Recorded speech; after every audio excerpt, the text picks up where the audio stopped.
Hi guys, it's Amanda, and today I'll be doing the book Sacrafice Tag. This one was started by Ariel over at Ariel Bassett, so I'll leave a link to her video down in the description box. I haven't actually been tagged to do this one, but I think it looks like a lot of fun, and so I thought I'd do it anyway.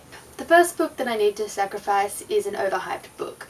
I'm just casually browsing through my local bookstore when, bam, all of a sudden there is a zombie apocalypse and a message comes over the loudspeaker that basically just says that the only way to defeat them is to hit them over the head with an overhyped book. Which book do you choose?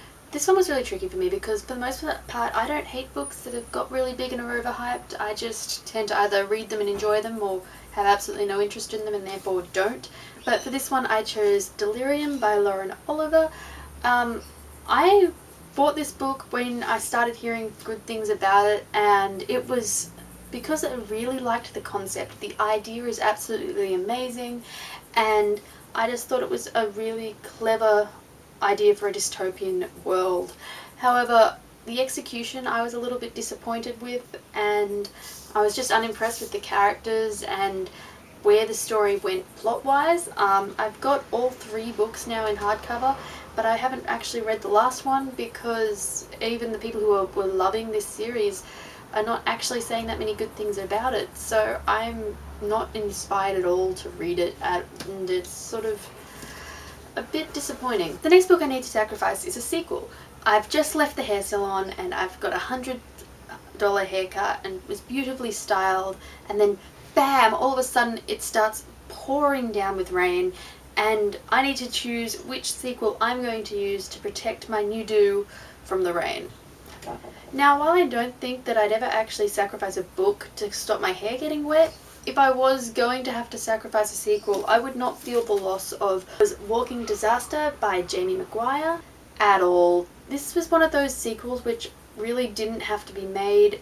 It is the sequel to Beautiful Disaster, but it doesn't actually go anywhere. The first book is basically just retold in this one through the male lead Travis's eyes, and while it was interesting, the storyline, if you hadn't read the first one, makes no sense because it jumps all over the place and misses out vital bits of information. And yet if you had read the first book, you're reading a lot of the things a lot of the scenes are rewritten exactly the same way, basically, with a few extra thoughts added and maybe a couple of extra scenes added, and it's a fairly thick book for a contemporary, so it was sort of a waste of time to read this, and I was not impressed with it, so I guess I'm just going to lose this book. The next book that I have to sacrifice is a classic. I'm in English class and the teacher is going on and on and on about how this classic changed the world and revolutionized literature. Which book am I going to chuck at his face because, you know what, it's a stupid book and it's worth getting detention just to let everyone know how you feel. Now, this was the easiest one on this list for me, I think, because it seems very, very similar to a scenario that actually happened. I wasn't reading this classic for English class. The only difference was it was so terrible that even the teacher could not finish it, and that is Kunadu by Catherine Susanna Pritchard. This is a picture because there's no way that I was going to buy or borrow this book. It is a 200-page book, so at least it's only fairly short, that covers 50 years in which absolutely nothing happened. I was so bored throughout this whole book that I got maybe to the point where I actually did the thing which I hate when people do and just read the first and last page of every chapter, and even then it took me way too long to read. It is an Australian classic, but one that I'd happily sacrifice.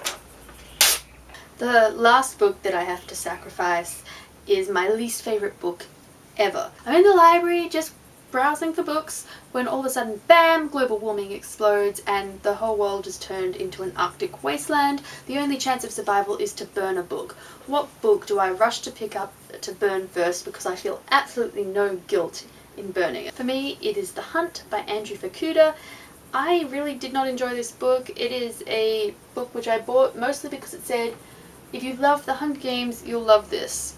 And I don't know why they said that because it's nothing like the Hunger Games. This is a vampire book where vampires have taken over the world and have all these interesting little quirks which I know he tried to put in there to make it more believable and different, but somehow I wasn't interested in reading how when they were finding things funny they scratched their wrist, and how this boy who was a human had to survive by pretending to be a vampire. I just found it really, really slow and uneventful, and I have absolutely no desire to pick up the second book even though it's out. I did manage to finish this book, but only by grinding my teeth all the way through it. I'm pretty sure most people have already done this tag, so I'm just going to tag Books Actually and Helen Jepson. I hope you do this and enjoy doing it as much as I have, and I'll see you next time. Bye guys!